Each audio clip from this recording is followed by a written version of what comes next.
Kasih bansos sama BLT siapa? Ketika kita bicara bansos dan hibah, itu sering disebut sebagai politik gentong babi. Ketika kemudian Presiden membagikan bansos, itu persoalan sangat serius jadinya, karena potensi personalisasinya tinggi. Saya masih bersama Menteri Koordinator Kemaritiman dan Investasi Bapak Luhut Binsar Panjaitan, sekaligus politisi senior Partai Golkar. Masih di Golkar kan Pak? Oh masih. Belum ke Golkar kok. Belum jadi ketua umum?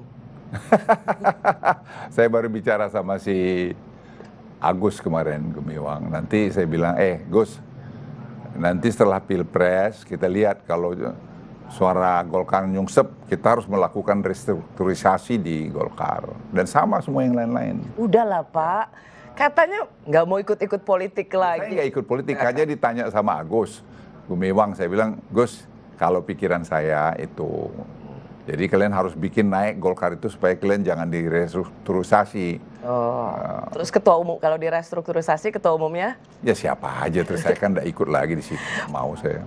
Pak, kalau satu putaran menang dengan bansos, itu efektif sekali ya bansos itu, memang untuk kampanye terselubung. Ya, saya nggak bilang hanya bansos, itu kan banyak kepuasan rakyat. Approval rating presiden masih di atas 80% loh. Itu kombinasi dari semua itu, kedekatan beliau kepada rakyat, ya pembangunan infrastruktur, ya stabilitas ekonomi, stabilitas nanti makroekonomi, ya juga tadi bansos itu. Bansos itu kan undang-undang. Ya, itu dijadikan kampanye Pak. Kita lihat misalnya Ketua PAN Pak Zulkifli Hasan yang mengatakan tadi ini dari siapa? Dari Pak Jokowi. Jadi mengkampanyekan kalau pilih Pak Jokowi jangan lupa pilih anaknya. Yang mana PAN adalah koalisi di 02. Begitu juga dengan Pak Erlangga. Bilang terima kasih ya pada Pak Jokowi, di videoin dan jangan lupa pilih. Itu kan punya kemudian ada maksud-maksud tertentu dalam hal kampanye politik. Kan tugas presiden apa sih, kan mensejahterakan rakyatnya kan. Itu setuju Pak, persoalannya ada anak presiden yang ikut dalam kontestasi. Kalau emang anak presiden tidak ada, baru boleh mensejahterakan rakyatnya. Harus ada bedanya, mensejahterakan satu hal, tetapi mensejahterakan atau bermotif mensejahterakan, tapi punya muatan supaya mencoblos anaknya, itu berarti tidak itu pernah berarti presiden mengatakan bansos itu dipolitisasi. Saya enggak. Yang mempolitisasi orang aja. Kalau rakyat itu dari mana aja datangnya. Persis. Bansos itu Ya, dia suka-suka. Pasti rakyat akan suka, terutama mereka sekarang yang ya presiden yang baik undang-undang dibolehkan melakukan itu, ya dia lakukan. Apa yang salah? Ada bansos dibagi dengan warna biru yang juga paslon tertentu. Ini Rosia, kita ini kadang-kadang gimana ya? Kadang-kadang ya sok moralis ya kayak gini ini nih. Coba siapa yang ngomong itu pada posisinya Pak Jokowi, ya sama aja. Sama aja. Makanya perlu selalu diingatkan. Ya, diingatkan tidak apa-apa, kita terima, bagus. Tapi jangan jadi dipolitisasi, wah ini Pak Jokowi sudah begini. Tidak perlu begitu. Oh, jadi Pak Luhut melihat bahwa apa yang dilakukan Pak Jokowi karena putranya ikut kontestasi, ya wajar. Orang lain pun akan melakukan hal yang sama. Dia tidak lakukan karena itu. Presiden itu pasti tidak, kan dulu saya sebutkan. Beliau mengatakan, saya itu jangan pernah ngajarin saya mengenai kemiskinan. Saya itu datang dari situ. Saya tinggal Pak Luhut, pindah 3 kali itu di bantaran kali Solo. Jadi saya tidak mau rakyat saya mengalami seperti saya itu. Bagaimana hidupnya kadang-kadang malah ketidakpastian masa depan. Kecurigaan bansos ini dibagikan mendekati pemilu atau di jadwal-jadwal kampanye Pak Luhut. Bahkan lebih besar jumlahnya dibanding waktu masa Covid. Karenanya besar sekali kecurigaan bansos ini sengaja diguyurkan untuk kemenangan elektoral. Ya itu semua kan berandai-andai. Itu di program dibuat di mana sih, di Senayan kan itu. Ya kan semua partai ada di situ. Lah kalau dia nggak setuju pikiran seperti Rossi, ya ditutup aja di Senayan, kan selesai. Alokasi dananya kan memang sudah ada untuk ya itu tadi, kan bisa ditutup. Nggak setuju, bikin nggak boleh, harus begini. Kan bisa di Senayan. Itu bukan bagian dari, itu kan memang udah kesepakatan politik bersama. Yang dipertanyakan Pak, kenapa baru diguyur di masa kampanye, dan kalau kita lihat daerahnya itu memang daerah-daerah elektoral atau daerah-daerah untuk yang sangat menentukan dalam Pilpres. Ya, ada benarnya, tapi tidak sepenuhnya benar seperti itu. Karena ada juga tempat-tempat yang memang tradisional sudah dibagi begitu, enggak semua juga. Tapi orang kait-kaitkan bahwa semua di tempat itu. Memang rakyat itu suka ada bansos karena dikasih. Sekarang yang kampanye-kampanye ini yang jadi caleg-caleg gitu. Apa enggak bagi bansos? Bagi juga kan.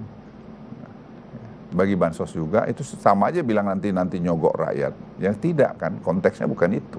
Rakyat itu membutuhkan. Sekarang ini kita lagi bikin pemerintahan berbasis elektronik, GovTech. Tujuan kita nanti supaya semua bantuan sosial itu bisa langsung direct kepada yang bersangkutan. Tapi itu kan butuh waktu lagi. Saya ketuanya itu. Sekarang sedang kita sempurnakan itu. Mudah-mudahan sebelum pemerintahannya selesai, itu sudah jadi. Jadi efektif memangnya membagi bansos sebelum pencoblosan? Ya tidak dengan jangan berburuk sangka, Rosi. Tidak ada pikiran ke situ. Ya memang waktunya dibagikan aja. Ya dibagikan. Yang penting rakyat itu sejahtera. Nah, orang bilang karena dia itu sejahtera terus dia milih ini. Ya memang kalau rakyat itu sejahtera dia pasti senang sama pemimpin itu. Ya pastilah. Nanti orang bilang approval ratingnya tinggi karena rakyat sejahtera. Memang iya, dana desa. Dana desa itu kan kapan pernah dana desa dibuat ke 74.000 desa. Tiap tahun sama, direct uangnya jatuh ke sana dengan program yang jelas. Ya senanglah desa itu, uang itu berputar di desa. Ya, itu yang Presiden sampaikan, Pak Mubiarto almarhum profesor ahli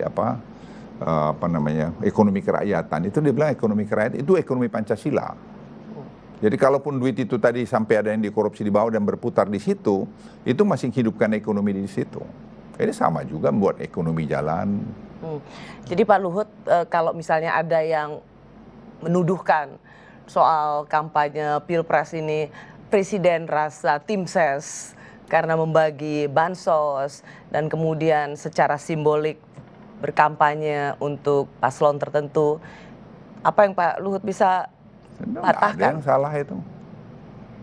Dia nggak pernah bilang kampanye, ya dia lakukan aja tugas dia. Dia nggak ada mau urusan pilpres, non pilpres, ya dia rasa ada kewajiban atau sudah diprogramkan untuk datang ke rakyat, dia datang aja. Saya udah pernah sampaikan juga, tengah malam pun dia pergi ke desa-desa. Apa itu kejadian baru sekarang? Kan tidak. Sudah dari berapa tahun sejak kita kenal presiden itu begitu. Malah orang lebih rasa presiden daripada presiden sendiri. Masih merasa presiden padahal dia udah nggak presiden lagi. Coba lihat Pak Jokowi, kemana aja pengawalannya bagaimana? Lihat tuh pergi masuk di kampung-kampung itu, pengawalannya berapa sih? Sangat sederhana. Kenapa dia bilang nggak perlu dikawal-kawal Pak Luhut?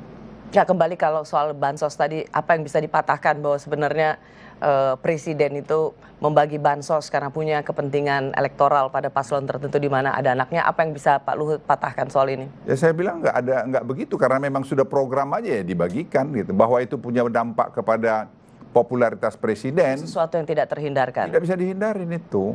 Dan memang beliau udah biasa dan bukan dilakukan sekarang aja. Itu sejak sejak beliau jadi presiden, ya sukanya gitu. Dia bilang Pak Luhut udahlah, orang miskin itu saya tahu kapan dia butuh. Kalian yang bapak yang hidup dari gedungan itu mungkin nggak paham. Ya kalau mereka sangat butuh, kita berikan bantuan, dan bantuan itu duit negara karena efisien bekerja negara ini efektif. Ya uangnya banyak, itu aja.